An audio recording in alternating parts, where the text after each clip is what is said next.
Good morning प्यारे बच्चों, मैं हूं आपकी एजुकेटर पूर्णिमा मातर सिंह और हम आपकी वर्कशीट नंबर 10 करेंगे जिसका सब्जेक्ट है साइंस।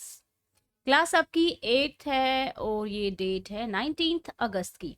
तो बच्चा माइक्रो ऑर्गेनिजम्स के बारे में हम पढ़ रहे थे। ये चैप्टर वैसे मैंने आपको छुट्टियों में भी पूरा कराया था एनसीईआरटी से। ठीक है, तो चलो पहले हम एक बार ये देख लेते हैं कि हमने अभी तक इस चैप्टर में क्या क्या पढ़ लिया है ना। तो देखो, हमने सबसे पहले जाना कि माइक्रो ऑर्गेनिज्म क्या होते हैं। ठीक है, जिनको हम नंगी आंखों से नहीं देख सकते, जिनको देखने के लिए हमें माइक्रोस्कोप की जरूरत पड़ती है। टाइप कौन कौन से थे? बैक्टीरिया, ठीक है, बैक्टीरिया था, और प्रोटोजोआ था, ठीक है, फंगी था, एल्गे था। ठीक है, ये 4 टाइप के हमने पढ़े। फिर उसके यूजेस देखे हमने कि भाई ये सोइल की फर्टिलिटी को बढ़ाता है, मेडिसिन बनाने में काम आता है, अल्कोहल बनाने में काम आता है, पेस्ट्री केक ये सब बनाने में काम आता है। फिर हमने इसके हार्म्स देखे, जो हानि थी इसकी, ठीक है ना, कि इससे डिजीज होती हैं बहुत सारी। तो चलिए अभी आगे पढ़ते हैं इसके बारे में कि कौन कौन सी बीमारियां बैक्टीरिया से होती हैं, कौन कौन सी प्रोटोजोआ से होती हैं, और कौन कौन सी होती हैं आपकी वायरस से। तो चलिए स्टार्ट करते हैं।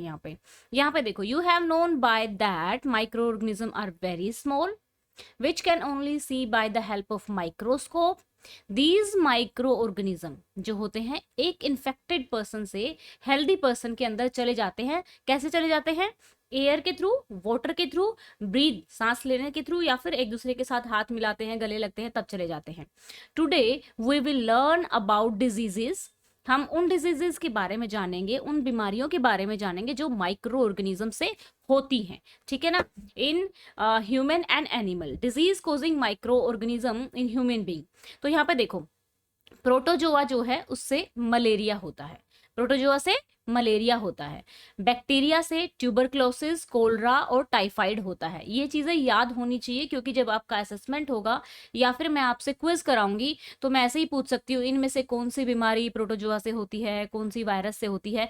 तो ये टेबल आप लोग याद कर लेना। ठीक है, वायरस से कौन सा होता है? पोलियो, मीजल्स, ठीक है, हेपेटाइटिस ए और चिकन पॉक्स। ओके, तो हमें क्या क्या करना चाहिए?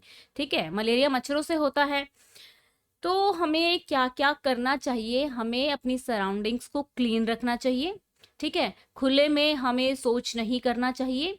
Wash hand before and after eating, हमें हाथों को धोना चाहिए, खाना खाने के पहले भी और बाद में भी। हमें पानी को इकट्ठा होने से रोकना चाहिए। ठीक है, get your children vaccinated on time, हमें बच्चों को क्या कराना चाहिए? वैक्सीनेशन लगवाना चाहिए टाइम पे।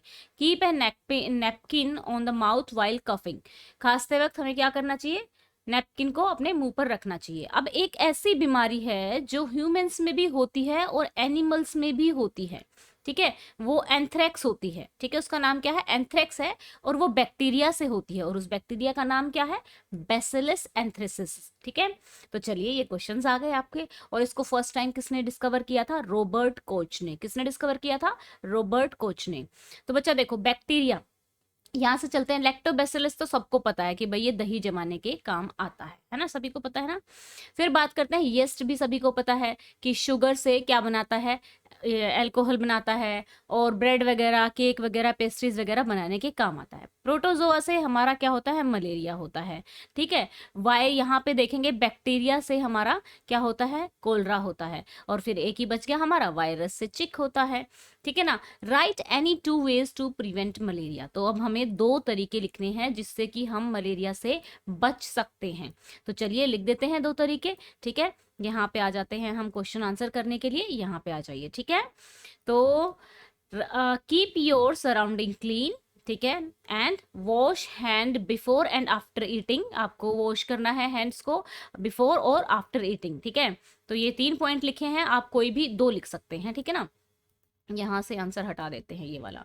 ठीक है, keep your surrounding clean, wash hand before and after eating food, do not allow water to collect around you. ठीक है, अब third question, name any 3 diseases spread by the bacteria and virus in human. तो देखो, bacteria से tuberculosis होता है, cholera होता है, टाइफाइड होता है। ठीक है, तो ये कोलरा हटा देना यहाँ से। ये देखिए, अभी आपको देखना है वायरस से कौन कौन से होते हैं। चिकन पॉक्स होता है, पोलियो होता है, मीजल्स होता है ना। तो हमें दोनों से लिखना था। देखो फर्स्ट में हमें 3 तरीके लिखने थे किससे, मलेरिया से बचने के लिए। तो हमने लिख लिया कि हमें आस-पास साफ रहना चाहिए, हमें अपने हाथ धोते रहना चाहिए, हमें पानी को इकट्ठा नहीं होने देना चाहिए। फिर हमें 3 डिजीज़ बतानी थी बैक्टीरिया और वायरस की, ठीक है ना? तो बैक्टीरिया जो फैलाता है ट्यूबरकुलोसिस, कोलेरा और टाइफाइड, ठीक है? और वायरस जो है चिकन पॉक्स, पोलियो और मीजल्स को फैलाता है। अब name a disease that is found both in humans and animals. आपको डिजीज बतानी है जो दोनों में पाई जाती है। तो एंथ्रेक्स ऐसी डिजीज है जो बैक्टीरिया से फैलती है और दोनों में पाई जाती है। Whole world is suffering from a pandemic. आप सभी को पता है कि पेंडेमिक से पूरा का पूरा देश सफर कर रहा है नाउअडेज। तो name the pandemic and microorganism by which it spread, ठीक है, and mention some ways to prevent it. Pandemic is कोविड-19। पेंडेमिक का नाम क्या है? कोविड-19, ठीक है। It is spread by the corona virus. Corona virus से ये स्प्रेड होती है। और इसको रोकने के तरीके क्या है? Wash your hand with soap and water regularly, always wear mask when you go to public places, ठीक है। हमें मास्क हमेशा पहन के रखना चाहिए। तो बच्चों ध्यान रहे, अब से हमारी जो वीडियो है इसी वाले जूम एजुकेशन लाइव वाले चैनल पे डलेंगी छोटे बच्चों की 6, 7, 8 क्लास की। तो आप सभी बच्चे इस चैनल को सब्सक्राइब कर लेंगे ताकि आप सबके पास नोटिफिकेशन जा सके कि भाई आपकी क्लास की वीडियो डल चुकी है। ओके बच्चों, thank you, have a nice day, may God bless you.